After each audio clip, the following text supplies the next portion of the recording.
My self-absorbed father handed my daughter a twig for her birthday and proclaimed that lavish presents were reserved for his other grandchildren. The room erupted in laughter, but 30 minutes later, silence gripped everyone. I always knew my father was narcissistic, but this crossed a line I never thought possible. My daughter Lily had been eagerly awaiting her 10th birthday for months. She'd created a list of hopes: a new bike, painting supplies, perhaps a dollhouse. My wife Sarah and I planned a grand party, inviting family and friends. The house was adorned with decorations, the cake was prepared, and Lily was radiant with joy. Then my parents arrived, predictably late. My father strode in with his usual arrogance, my mother quietly following.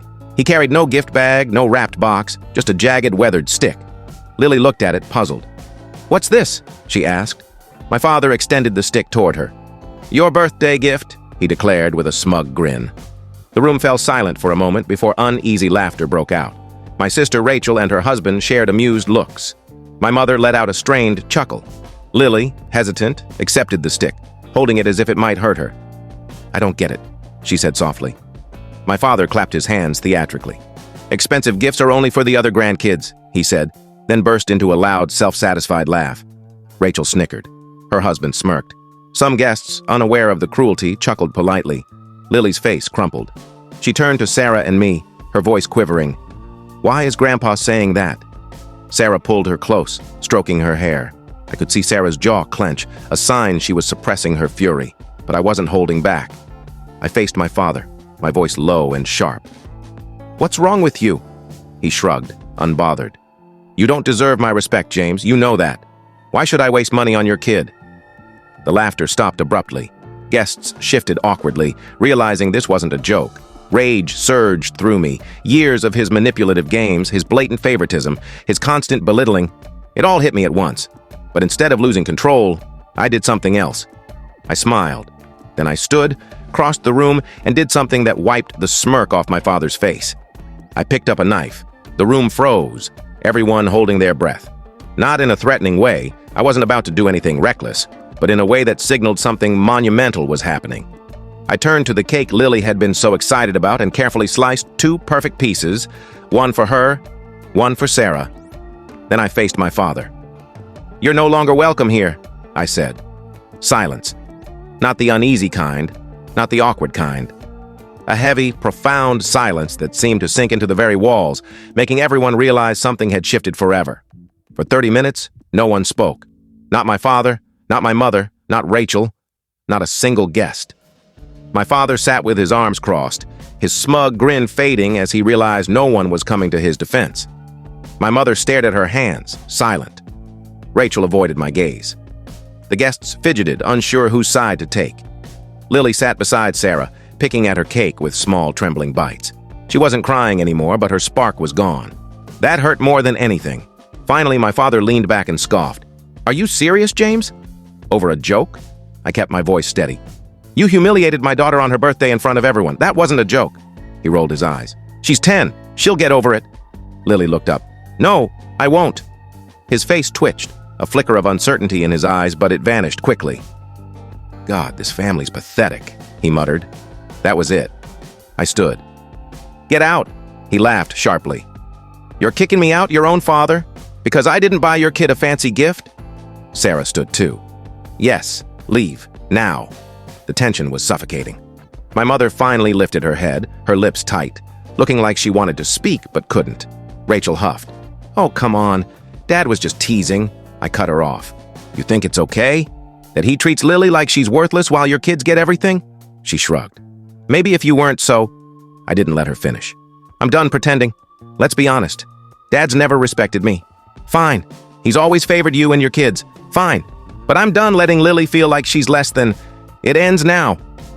My father shook his head and pushed his chair back. "Unbelievable. You're such a victim, James." I stepped closer. "Victim? You came to my daughter's birthday and gave her a stick while laughing about how you only spend on Rachel's kids. That's not a joke. That's you being a cruel, selfish man." For once, he had no reply. He stood there, jaw tight, fists balled. I turned to my mother.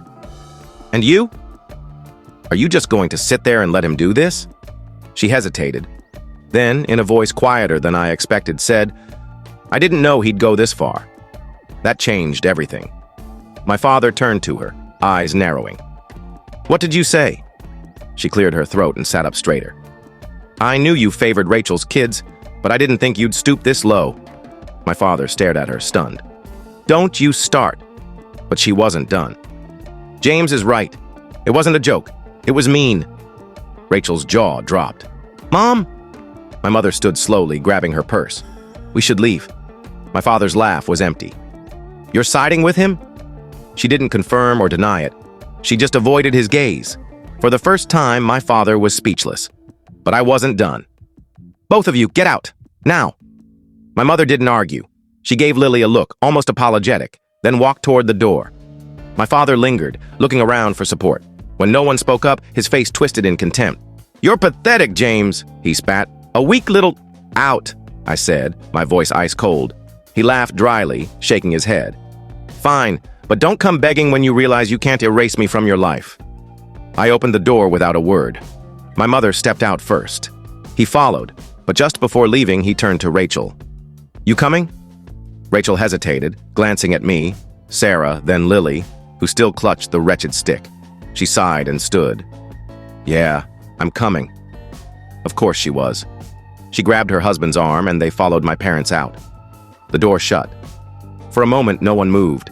The guests sat frozen, waiting for a cue. But there was nothing to say. Then Lily broke down, sobbing into Sarah's arms. Sarah knelt, whispering softly, rubbing her back. I crouched beside them, placing a hand on Lily's shoulder. "Honey," I said gently. "It's okay." She cried harder. "Why does Grandpa hate me?" Sarah closed her eyes, taking a deep breath. I clenched my fists, keeping my voice calm. "He doesn't hate you. He just doesn't know how to be kind." She sniffled. "But he's nice to Rachel's kids." I swallowed hard. "I know, honey, and it's not fair, but we love you more than anything. You don't need him to be happy." She wiped her eyes. "But my party's ruined." And that cut deepest. She was right. The room felt heavy. No one was celebrating. Guests murmured excuses to leave. The perfect birthday was ruined. Sarah and I tried to salvage the mood, but the damage was done. The candles had melted. The gifts felt hollow.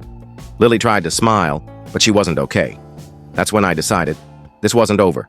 My father wouldn't walk away thinking he'd won. He'd humiliated my daughter, and he'd pay for it. He wanted to play cruel games? I'd play too, but I'd play smarter. Revenge was coming, and he wouldn't see it until it was too late. My father thrived on control. He'd built his life around it, controlling my mother, Rachel, and especially me. But he could never control my business. I'd started it from scratch. Grueling hours, endless sacrifices, overcoming every obstacle. When it succeeded, he acted like he'd had a hand in it. He never invested a cent, never offered advice, never helped. Yet when it took off, he strutted around calling it our business, acting like he was the mastermind. I'd let it slide for years, hoping his approval would come if I let him feel important. That was my mistake. After Lily's birthday, I stopped tolerating it. The next morning, I called my lawyer. "Cut him out entirely," I said. My lawyer paused. "You sure?" "He's not officially listed, but he acts like he's nothing. Make it official." And just like that, I severed him from my world. He didn't notice at first, too busy sulking, expecting me to apologize. But when his calls to my office went unanswered and his name was erased from everything he'd pretended to own, he started to panic. Then he stormed into my office, shoving past my assistant like he owned the place. "James, what the hell is this?" he bellowed. I leaned back, calm. "I don't know what you mean." His face reddened. "I called the bank. They won't talk to me. I called your board. I'm suddenly not welcome. What are you doing?" I shrugged. "You said I didn't deserve your respect. So why should you have any part of my business?" His jaw tightened. "I built this with you." I laughed. "No, I built this. You just pretended you did." "You ungrateful." "Careful," I warned.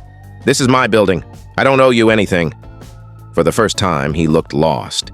He'd spent years acting like a king, boasting about his company. Now it was gone.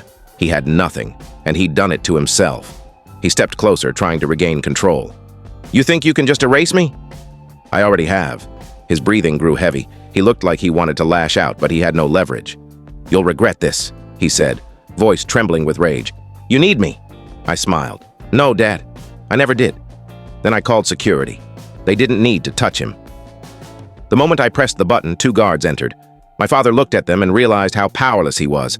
An old man throwing a fit in a place he had no claim to. "You're serious?" he hissed. I tilted my head. You think you can barge in here and make demands? This isn't your house. This isn't your business. You have no power here." He scoffed, but his hands shook. "You think you're untouchable?" he muttered. I smiled. "I already am." Then the door opened, and my mother walked in. I hadn't spoken to her since the party, and I hadn't invited her. Yet there she was, standing in the doorway, looking between us with an unreadable expression. "Henry," she said softly to my father. "Come with me." His anger shifted to confusion. "What are you doing here?" She took a breath and looked at me. "James, can we talk privately?" I hesitated, then nodded to the guards. "Leave us." The guards left, closing the door. It was just the three of us. "Mom, whatever you're about to say," she raised a hand. "I know you're angry, and I don't blame you. What your father did was wrong. I should have stopped him years ago." My father's head snapped toward her. "Margaret, what the hell?" She ignored him. "But you need to hear me out." I crossed my arms. "Go on." She paused, then said something I never expected. "I want out." I blinked. "Out of what?" She swallowed. "Him. This marriage. The life I've been stuck in for decades." My father's face paled. "What are you saying?" She looked at him with pity. "Henry, I've spent my life staying quiet, watching you favor Rachel, watching you tear James down because you can't stand that he's surpassed you." His mouth opened, but no sound came out. She turned to me. "I should have left years ago, but I was scared. Scared of losing the house, the security, of starting over. But I'm not scared anymore." I stared, processing her words. "You're divorcing him?" She nodded. "If you help me." My father slammed his fist on my desk. "Have you lost your mind?" She flinched, but stood firm. "No, Henry. I think I've finally found it." He turned to me, furious. "This is your doing. You're turning her against me." I leaned back. "No, Dad. You did that yourself." For the first time, my father looked utterly powerless. It was satisfying. He was trembling, his face pale. "You're serious," he whispered. "You're really leaving me?" My mother nodded. "Yes, Henry, I am." He laughed bitterly. "You're making a mistake. You think James will take care of you?" I tilted my head. "Are you sure about that?" He scoffed. "What's that supposed to mean?" I leaned forward. "You never handled the finances, Dad. You never cared. Mom did. You just gave orders thinking you had everything under control." His eyes darted to her. "Margaret." She looked at me, then him, and dropped the bombshell.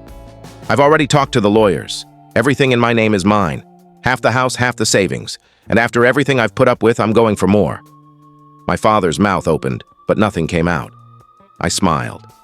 "Oh, and since you loved pretending my business was yours, I had my lawyers look into things. Turns out you took loans in your name, expecting I'd pay them with company funds." His breath hitched. "You," I continued. "Guess what happens when those loans aren't paid? The bank doesn't come for me, they come for you." He stared, realizing the depth of his mistakes. "You're lying," he muttered. I leaned back. "Find out for yourself." He turned to my mother. "Margaret, you can't do this." She looked at him, fearless. "You did this to yourself, Henry." He stumbled back, gripping the desk for support. You ungrateful—" I cut him off. "No, Dad. That's you. You had a family and chose to play favorites. You had a son who built something extraordinary, and instead of being proud, you tried to claim it. You had a wife who stood by you, and you treated her like she didn't matter." I shook my head. "You lost everything, Dad, and it's your own fault." Silence fell. My father had no retort, no manipulation left. He was defeated. My phone buzzed, breaking the quiet. A text from Sarah. "Lily's doing better. Took her for ice cream. She's smiling again." I exhaled, relief washing over me. That was what mattered. Lily, happy and safe, free from my father's toxicity. I looked at him. "You should go." His eyes held something. Regret. Maybe anger. Maybe just the weight of his defeat. He turned and walked out. My mother lingered, looking at me with gratitude. "Thank you," she said softly. "For what?" "For showing me I still have a choice." Then she left too. And just like that, my father was gone from my life. I won't pretend it didn't feel good. It did. It felt just. I didn't seek revenge for its own sake. I did it to protect Lily, to ensure she'd never feel worthless again, never have another birthday tainted by cruelty. As I left my office to head home to my family, I knew one thing. My father would never hurt us again. If you were moved by this story and felt our emotions, please like, share, and subscribe for more heartfelt tales. Your support means everything. Thank you for joining us on this journey.